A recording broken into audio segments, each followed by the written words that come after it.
Hey everyone, how's it going? I'm back in my Tier 10 American heavy tank, the T110E5.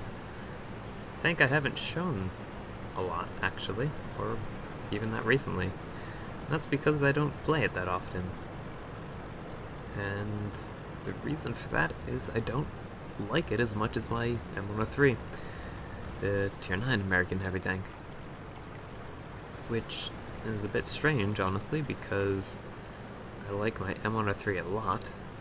It's one of my favorite tanks to play.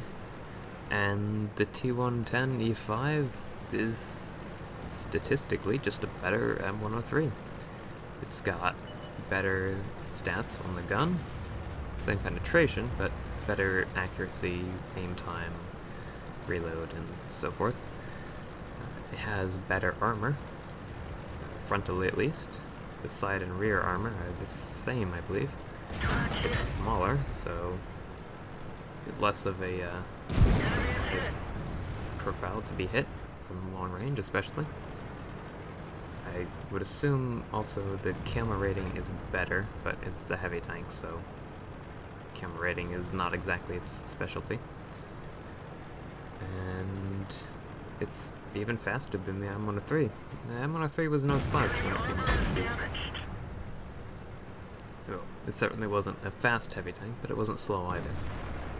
But anyways, I probably couldn't have done what I did in this game in any other Tier 10 heavy tank. Basically, the E5 is a really good all-round tank, and it performed pretty well in just about any situation you put it into, which I think is the tank's main selling point, really. But I basically had to do everything in this fight. I had to go up against Jagdpanzer E100s, I had to flank around and fight medium tanks, but you'll see in a second. Now, I just saw our IS-7 get taken out from behind, and there's a T-57, Batchat, and a T-54 lightweight coming behind us. Thankfully, our Object 261 lands a massive shell on the T-57 Heavy and takes him out. So now all I have to deal with is this T-54 lightweight and the Batchat. Now, I tried to get our M48 Patton to come with me, but he was too interested in the tanks in front of him and wasn't paying attention, I guess. Whatever, doesn't really matter. Put a shot in on the Batchat. I'm not actually sure if I tracked him there or not. It looks like it, because it kind of looked like he stopped for a second and then got going again. And now we're facing off against a Jagdpanzer E100 from the front, an Object 430 and a T-54 lightweight from behind. And now I have to go deal with this Object 430 because, well, Jagdpanzer E100 just fired and hit me, so he won't be reloaded for another 9 seconds, but the Object 430 is the highest DPM medium at Tier 10, and I believe in the game entirely. So I kind of want to take him out and not let him shoot me from behind. And if I face hug him, he only has 3 degrees of gun depression, so he can't reliably shoot at lower health, and I can make it fairly hard for him to hit my weak spots. Now, he ended up tracking me and tried to escape, but he couldn't quite beat the reload of the E5. Our E100 is trying to HE Jagdpanzer E100 to death. Didn't quite work out for him.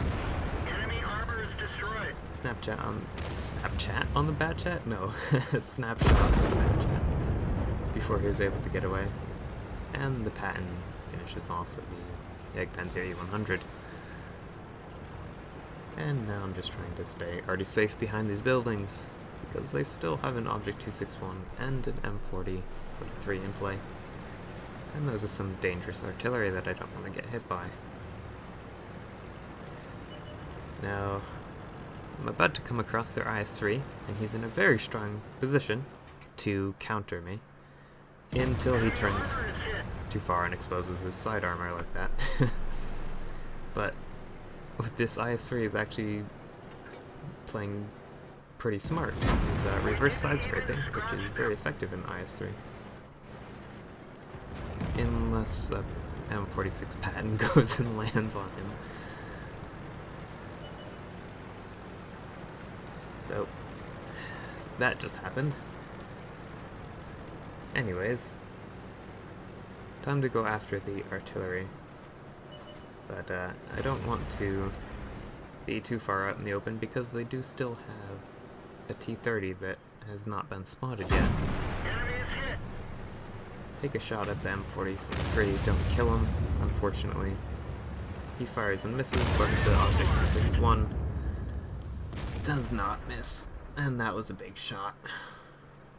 261 is the most accurate Tier 10 artillery, and while it doesn't have the best trajectory arc, it can definitely hurt when it lands on you. I'm able to put a nice shot into the roof of the T-30's turret before he pulls out back into cover,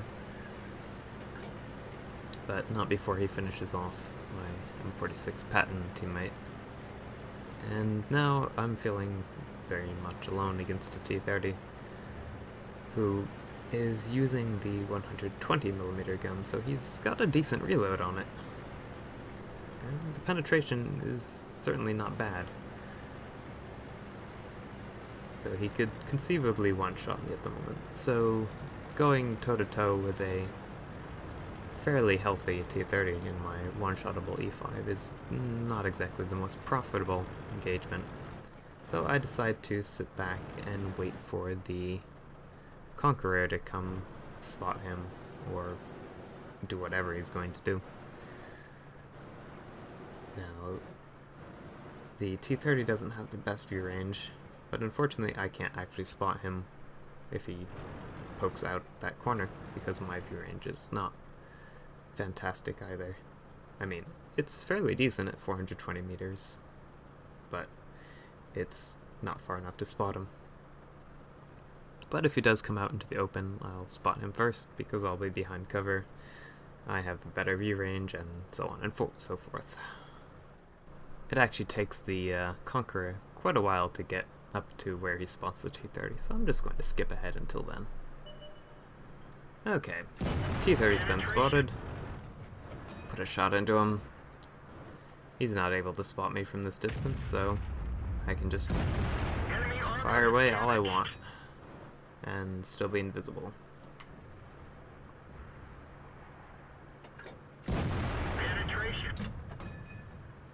Put him down to very low health. Our arty finishes off their arty, and I kill the T-30. Giving me Stillwell, Confederate, and high caliber. As well as 6,190 damage and a base experience of 1,109. Which is only good enough for first class. So, I guess I'm gonna have to do a lot better if I want the ace. Anyways guys, I hope you enjoyed the video, and maybe I'll catch you next time. Until then, happy hunting.